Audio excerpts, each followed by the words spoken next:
no? Mamahikain nyo na lang ang mga sitwasyon. Kayo na mismo to. This is a sign of Gemini. Pakita natin sa live.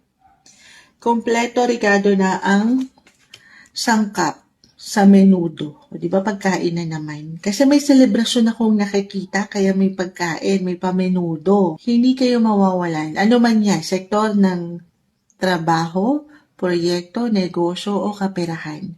May magandang flow tayo nakikita. Ten of Pentacles, sign of abundance. Meron pong pag-unlad, kayamanan. Speaking of abundance, si Jupiter, syempre sisilipin natin dahil ang topic natin ngayon ay kung nasaan ang swerte ngayong bagong taon. Maaring na-share ko na ito o narinig nyo na kung inyo pong napanood or napakinggan yung inyong mga yearly tarot horoscope for 2026. Nasa read up na natin yan, guys. Jupiter, the planet of abundance, luck, yun yung topic natin.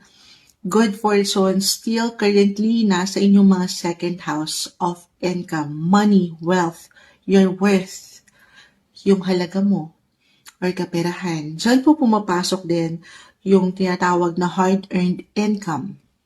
Kung saan ka kumikita, kung saan patuloy mo binibigyan ng proteksyon ang iyong posisyon o negosyo, the 7 of Wands. Merong something luck, good luck, pagdating sa inyong pera.